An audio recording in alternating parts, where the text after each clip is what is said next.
John Brown Nelson entered the Navy in 1943. Training at Cornell College, he became a naval ensign. His ship number, 169, the USS Golden City, departed from San Francisco, preparing for the invasion of the Philippines in late 1944. He was in active duty for about 18 months. The USS Golden City was never an instantaneous battle, but would arrive a few days after the fighting had started to take care of the wounded and restock supplies. The USS Golden City was decommissioned on August 10, 1946. Ensign John Brown Nelson married Arliss Heiss, a well-educated woman, and had 3 children, Nancy, Kristen, and Michael.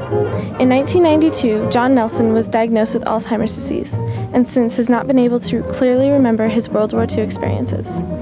That is now being passed down by his wife and children. Well, when I first heard about the bombing of Pearl Harbor, I was in high school, and it was a Sunday, and I was at my home, and we were listening to New York Philharmonic on the radio, and my reaction was not too much, sort of minimal, but my father was very upset because he had served in World War I, and he knew what was coming. Well, every young man at that point just felt a patriotic duty to serve his country. Well, Grandpa always said he chose the Navy because he would have a warm bed. He wouldn't be out in the infantry. He would be on a ship where he would have a place to sleep and 3 meals a day. And I think he was sort of making a joke when he said that, but that would be his response. I regarded my dad as a hero. I thought that it was pretty neat the way that he was in the military, and I enjoyed listening to all his stories of the war. And you know, he never shot anybody. He never got shot. Never earned a Purple Heart or anything like that. But he went and he did his part. I was never ashamed of my dad for fighting in World War II. I was very proud of him for that. I think that things were different before the Vietnam War, that people that fought in wars were treated more as heroes at that point, and it was something that was expected of them, and that they fought for their country, and everybody respected that. Well, Grandpa was in college when he enlisted, and he was sent on a V-12, I believe it was, a V-12 program, and he was sent to Park College somewhere in Missouri. And then he was also sent in officer's training. He was going to be sent to Harvard, but Harvard was full of other young men in officer's training, so Grandpa's company was sent to Wellesley College, which was a girls' school. So his ship was in the South Pacific, and he was stationed aboard that ship. He did spend some time in Charleston, South Carolina, and some time in San Diego. When he first gotten on board the ship, they had something that's called general quarters, which means they ring the bell and they sound the alarm. Everybody has to get to their battle station, and they were running the first drill, and my father had to man this big anti-aircraft gun. He'd never seen one like it before, but it's general quarters, and everybody's running to their spot, and he gets the helmet on, and he starts shooting and shooting and shooting and shooting, and the thing's really loud, and he's shooting along, and you're supposed to stop before you get over by the smokestack on the ship, and he just kind of was so into it, he kept going, and he ended up shooting the smokestack off the ship. And as soon as the drill was over, this big voice comes, "Ensign Nelson, report to the captain's office immediately." And he got in there, and this old captain was a crotchety old guy, and he goes, "Nelson, who the hell's side are you on?" Pictured here are 20 officers, all guests of the USS Sarasota. We left San Diego on a non-stop trip across the Pacific Ocean with a final destination of the Admiralty Islands and the port of Manus, where we would leave the Sarasota and find our respective ships as they arrived at the island. First, however, we crossed the equator, and the Sarasota initiated all of us with many surprises and bald heads as a gift when we became shellbacks, November 7th, 1944. Well, I think I was probably in the later years of elementary school or in junior high school when my dad talked about his war experiences. I remember that in the basement of our house that there was a drawing of the ship that he had been on. It was like a diploma for having crossed the equator.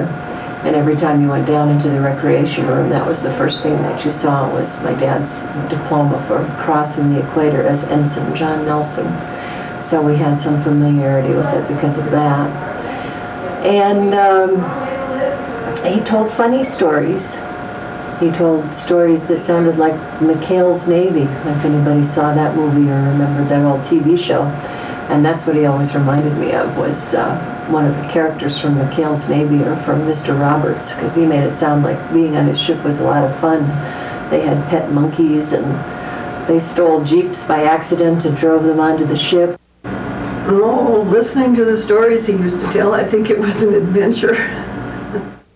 He was in a bar talking to some Australian military people, and that they were pilots, and they flew in this little plane, and they said, "Hey, why don't you come along with us?" And it sounded like fun because they were on this little mission and fly around, and my dad was kind of an adventuresome type, and so he went back and asked the captain if he could have permission to go fly with these Australians. And the captain made him sign away a waiver on his life insurance and everything, so if he died, all of his military benefits were gone and this type of thing. But it sounded like fun. So the next morning, bright and early, he gets over to the landing pad, and the Australians take off in this little mini bomber, and they have to fly out and drop some bombs and then come back. And so they fly out, and they're real low along the water and everything, and they do their mission. And as they're coming back, the pilot says, "Hey, Mike, they always have this Japanese soldier out there around the bend here. Would you like to take a shot?"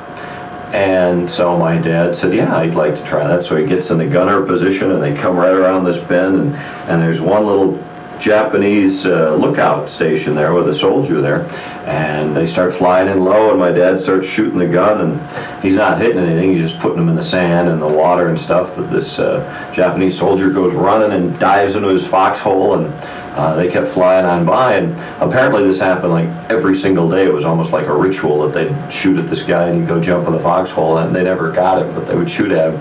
And so when my father got back from this trip, he told all the other people on the ship, and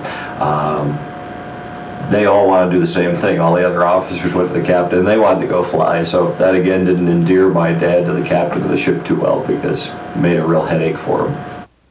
It wasn't until later, as he got older and was starting to come down with Alzheimer's, that he actually spoke seriously about the war. And at that time he told us stories about seeing Hiroshima after the bomb was dropped and the devastation that he saw there, and being the first person or the first ship to arrive on a shipwreck or a blown out of the water ship, and the things that he witnessed there. And I think that he was way more affected by what he had seen than he ever let us know when he was younger. Did he describe his feelings when he first landed on Hiroshima, Japan, after the atomic bomb exploded?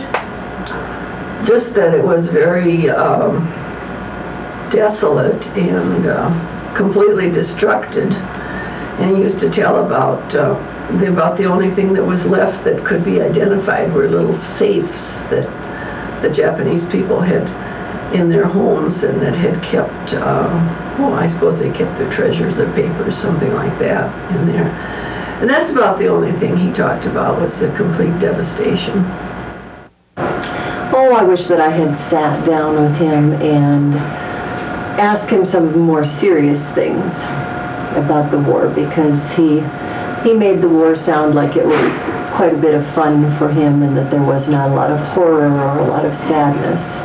And my experience later in life with Vietnam veterans taught me that there's a tremendous amount of trauma that is attached to war that simply does not go away. Well, I think what we should really know is the full history of it, and the history of the times. And since the succeeding wars that the United States have been in were so different from World War II, and I think it's very important to keep the story of World War II alive.